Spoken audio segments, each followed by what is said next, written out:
আসসালামু আলাইকুম রহমতুল্লাহ। দেশের সকল বাগানীদেরকে জানাই রেয়ার প্ল্যান্ট নার্সারির পক্ষ থেকে আন্তরিক শুভেচ্ছা ও অভিনন্দন। বন্ধুরা, সবাই কেমন আছেন? আশা করি সবাই ভালো আছেন। আলহামদুলিল্লাহ, আল্লাহ তাআলার রহমতে আজকে আপনাদের সাথে একটা গাছের পরিচয় করিয়ে দেবো ইনশাআল্লাহ। এটা হচ্ছে অ্যাডেনিয়াম। অ্যাডেনিয়ামের দুইটা ভ্যারাইটি আছে, একটা আছে ওবেসাম আর একটা হচ্ছে অ্যারাবিকাম এবং ওবেসাম, এই দুইটা। তবে যেটার ফুলে আকর্ষণীয় সেটাকে বলা হয় ওবেসাম। আর এটার কোয়াডেক্সটা খুব ভালো একটা হয় না, তবে ফুলের জন্য এটা খুব বিখ্যাত। আর অ্যারাবিকাম যেটা হয় সেটার কোয়াডেক্স খুব মোটা হয়। কোয়াডেক্স বা এই যে গোড়াটা বা শিকড়টা, এটা খুব মোটা হয়। তার শিকড়ি বা গোড়ায় আছে মূল আকর্ষণ, এজন্য ওটাকে অ্যারাবিকাম বলা হয়। তো বন্ধুরা, এটা হচ্ছে অ্যাডেনিয়ামের ওবেসাম। দেখুন ফুলটা খুবই আকর্ষণীয়। এটা আমার অনেক পুরাতন গাছ, কিন্তু পরিচর্যাটা হচ্ছে মেন। পরিচর্যা ভালো না হইলে তার থেকে কিন্তু ভালো কিছু কখনোই আশা করা যায় না, কখনোই না। তো ফুলটা দেখুন, খুব ঠাসা পাপড়ি এবং অনেক বড় ফুল। দেখুন ফুলটা আমি হাতে দেখছি, দেখে বুঝতে পাচ্ছেন ফুলটা কত বড়। বেশ বড় ফুল এবং খুব ঠাসা পাপড়ি দেখুন।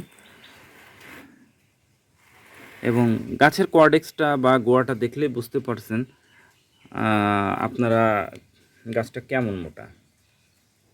এটাকে কিন্তু রিপোর্টিং করা হয়েছিল গত 2-3 মাস আগে, একবার করা হয়েছিল। কিন্তু এখানে আমাদের মিডিয়া হিসেবে যেটা ব্যবহার করছিলাম সেটা ছিল খুবই ভালো লুজ বলা যায়, যার কারণে এটা আস্তে আস্তে বসে গেছে। তবে আমরা মিডিয়াতে খুব বেশি এখানে তেমন কিছু ইউজ করি না। বিশেষ করে ইটের সুরকি, গোবরের সার, এই দুইটাকেই ব্যবহার করি। দেখুন আমাদের এখানে ছিল ওই সময়টায় গোবরের সারটা ছিল না, তো তখন আমরা এখানে কিন্তু শুধুমাত্র ইটের সুরকি দিয়েছিলাম আর কিছু গোবরের ধানের চিটা দিয়েছিলাম, আর সামান্য কিছু গোবরের সার দিয়েছিলাম যতটুকু ছিল, বা কোনো রেশিও তেমন একটা ছিল না। তবে এটা দিয়েই আমরা মিক্সার করছিলাম।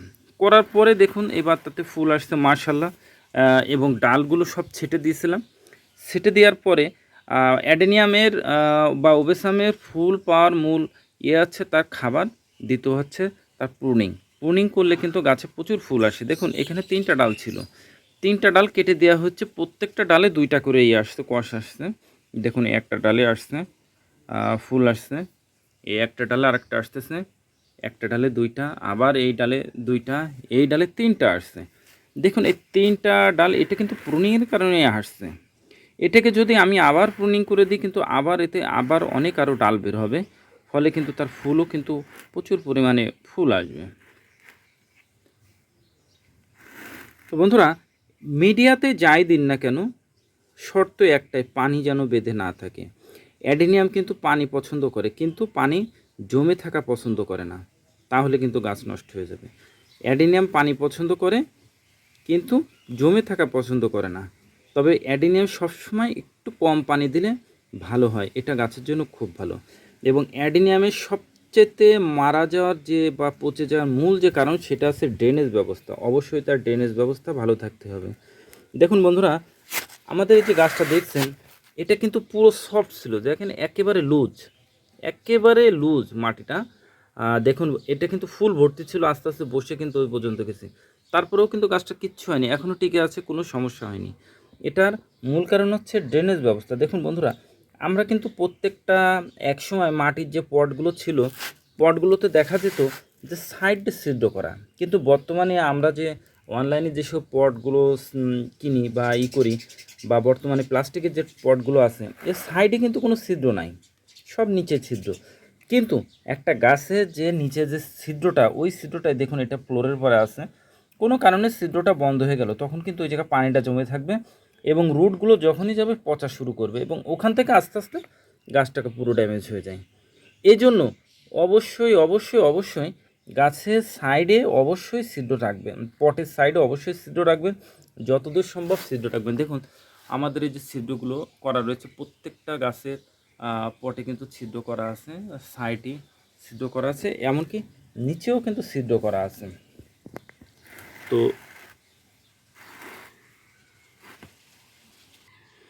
তো এই ছিল বন্ধুরা। আর গাছের অ্যাডিনিয়ামের ক্ষেত্রে সবচেয়ে মূল যে বিষয়টা সেটা হচ্ছে অবশ্যই আপনাকে খেয়াল রাখতে হবে যে পানি যেন গোড়ায় না জমে। পানি জমলে গাছগুলো নষ্ট হবে। আর প্রতি বছরে চেষ্টা করবেন অবশ্যই একবার করে প্রুনিং করার, কারণ প্রুনিং করলে গাছের অবাঞ্ছিত যে ডালগুলো সেগুলো কাটা পড়ে যায়, বা যেগুলো আছে আপনার থাকে, গাছের গঠনটাও খুব সুন্দর হয়। এই গাছটা 3টে যখন ডাল ছিল 3 দিকে, আর এখন দেখুন বন্ধুরা 4 দিক থেকে 3টার থেকে ধরুন 7টা ডাল বের হয়েছে। অর্থাৎ এই ডালটা যদি এটা ফুলের ভারে, এটা ফুলের ভারে দেখুন, ফুলের ভারে কিন্তু একেবারে নুয়ে গেছে, দেখছেন? তাহলে ফুলের সাইজটা কত বড়। তাহলে এরকম যদি হয় তাহলে দেখুন গাছটা থাইল্যান্ডের মতো না, বাংলাদেশেই এত সুন্দর ঝোপালো খাটো গাছ হবে। থাইল্যান্ডের গাছগুলো কিন্তু খুবই আকর্ষণীয় হয়, কিন্তু তারা কিন্তু প্রতিনিয়ত প্রুনিং করে এবং গাছগুলো সবসময় খাটো রাখে বা ছোট রাখে, লম্বা কম রাখে। কিন্তু আমাদের কিন্তু ওইটা করি না, আমাদের সবসময় চেষ্টা করি কত বড় রাখা যায়, রাখলে তো সুন্দর দেখা যাবে। কিন্তু না, দেখুন ছোট থাকলে গাছগুলো অনেক সুন্দর দেখা যায় এবং প্রচুর ফুল আসে, দেখতেও খুব আকর্ষণীয় লাগে। তো বন্ধুরা আমাদের এরকম অ্যাডিনিয়ামের অনেক অনেক ভ্যারাইটি আছে, আলহামদুলিল্লাহ যথেষ্ট ভ্যারাইটি আছে। আপনারা চাইলে আমাদের থেকে সংগ্রহ করতে পারেন, বিভিন্ন ভ্যারাইটি আছে, আকর্ষণীয় ফুলেরও আছে এবং টাওয়ারের আছে, অ্যারাবিকাম, অ্যাডিনিয়াম, তারপরে আছে টাওয়ারের বিভিন্ন ভ্যারাইটি আছে, আপনারা চাইলে সংগ্রহ করতে পারেন। বন্ধুরা আমাদের কাছ থেকে গাছ সংগ্রহ করতে গেলে প্রধান যে শর্ত সেটা হচ্ছে অবশ্যই আপনাকে গাছ দেখে নিতে হবে। আপনি যদি এসে দেখে নিতে পারেন আলহামদুলিল্লাহ, আর যদি না আসতে পারেন তাহলে সেক্ষেত্রে অনলাইনের মাধ্যমে বা ভিডিও কলে দেখে আপনি গাছটা দেখবেন, গাছ সম্পর্কে জানবেন ইনশাল্লাহ, তারপরে আপনার উদ্দেশ্যে আমরা গাছটা পাঠাবো ইনশাল্লাহ।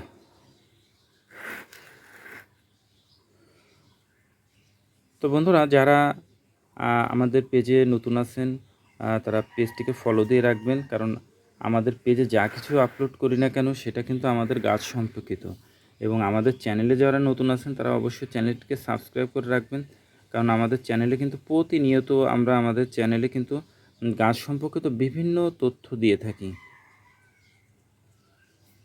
তো বন্ধুরা ভিডিওটা যদি আপনার ভালো লেগে থাকে অবশ্যই শেয়ার করবেন, যাতে নতুন যে বাগানি যারা আছেন তারা যাতে গাছ সম্পর্কে একটু জানতে পারে, একটু হলেও যাতে গাছ সম্পর্কে একটু ধারণা পায়। তো বন্ধুরা সকলে ভালো থাকবেন, সুস্থ থাকবেন, আল্লাহ তাআলা যেন সেটাই করেন যেটা আপনার আমার এবং আমাদের দেশের জন্য কল্যাণকর। আসসালামু আলাইকুম রহমতুল্লাহ।